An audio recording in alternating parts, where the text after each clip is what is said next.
sepse mbledhjet e kryesisë qendrore tonat janë shumë të hapura. Ka edhe antarë, njerëz të cilët janë antarë të kryesisë qendrore, duan të marrin pjesë, ne I lejojmë që të marrin pjesë në debatet, sepse s'kemi ndonjë sekret për të vendosur.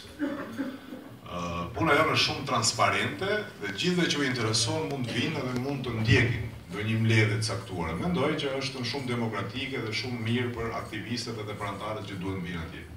Dhe po e them përgjegjësinë më të madhe. Asnjë antar I Lëvizjes për Reforma, Partia Demokratike Shqiptare, qoftë I kryesisë qendrore, qoftë DPP-s, nuk është kundër bashkëpunimit. Gjithë jemi për bashkëpunim opozitar.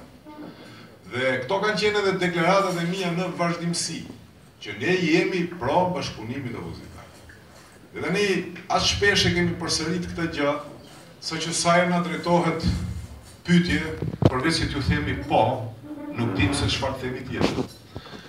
Duke dashur që t'i trajtojmë shqiptarët barabartë, kemi ofruar edhe që t'jemi të barabartë në përfaqësim, lista e këto gjëra. Por, në qoftë se këto se kanë pranuar, ne jemi të gatshëm të hyjmë edhe sondazhe, nuk e kemi frikën. Unë po them që mbas zgjedhjeve si të fitojmë, ne do t'i bashkojmë gjithë shqiptarët, gjithë partitë politike shqiptare. Kemi thënë hapur se gjithandej dhe po e përsërisim.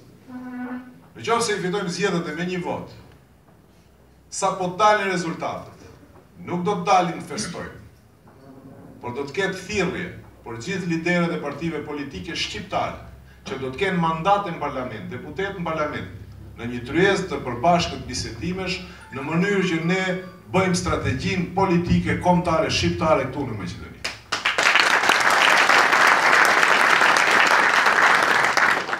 Tani, vazhdimisht kemi bërë thirrje dhe ftesë që të bëhemi bashkë si subjekte politike opozitare. Jo sepse është I vështirë që të fitohet BDI-ja. Fitohet lehtë BDI-ja. Unë jam shembull I konkret. Në 2013 unë kam fituar BDI-n struk me 3 parti politike koalicion. Ne kemi qenë vetë, BDI-ja ka qenë BDI-ja, Demokracia e Re dhe Pej Jacanovski. Populli e sjell fitoren, jo subjektet politike. Dhe ne prandaj them, nuk do e lejmë këtë punë në dorë të tjerëve, se unë nuk I di cilët mund të jenë qëllimet e subjekteve tjera politike. Veç mund të paragjykoj dhe të gaboj në qoftë se flas. Ne I dim dhe I kemi shumë të hapura qëllimet dhe parimet tona cilët janë.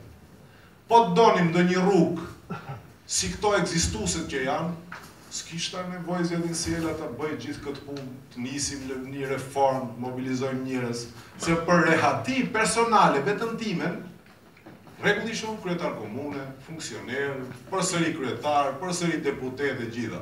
Por, çfarë më dallon mua dhe ju që jeni këtu nga të tjerët? Ne kemi ndërgjegje që na vret. Ne nuk mund të themi mirë janë shqiptarët kur I shohim që shqiptarët edhe ujin u andajnë me rastin e përmbytjeve në Sambek ndryshe. Plot ishte, unë kam qenë me njërë të nesër në sa të ndodhen përmbytjet, plot ishte Stajkovsi me ujë e me ndihmë, në Sambek nuk shifi asgjë. E nuk mund të themi mirë është kur shohim që Sambekut sot e kësaj dite as nuk dëm shpërblehen edhe po rrin rrugët pa asfaltuar, ndërkohë që Stajkovsit ja kanë bërë gjithë rrugët, janë asfaltuar gjithçka. Dhe prandaj ne kemi qenë të hapur çdo dhe e thash më herët, kërkush as Vjadin Sela, as Veselj Mehmeti, as Bilal Kasami, as Gzim Ostrenja, çfarë subjekte tjera politike opozitare ka.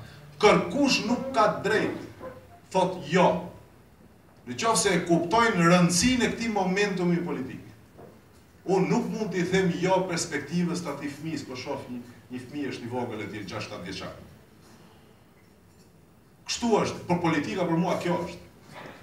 Politika për gjithë ne është vendi që vendos jo për ne tani, për të ardhmen e atyre fëmijëve tanë, të cilët gjithë I kemi në shtëpi. Dhe prandaj ne jemi pro bashkëpunimit opozitar. Por ne s'mund të flasim me gjuhën e të tjerëve. Ne nuk mund të flasim për të tjerët. Ato vetë duhet të thonë apo ajo. Në vend që t'i përgjigjen ofertës tonë, I nisin dhe I mbarojnë mbledhjet e kryesisë qendrore, se unë që kam takuar 3 herë për ditë takohem me Musa Xhafer. Turpe Falçezis.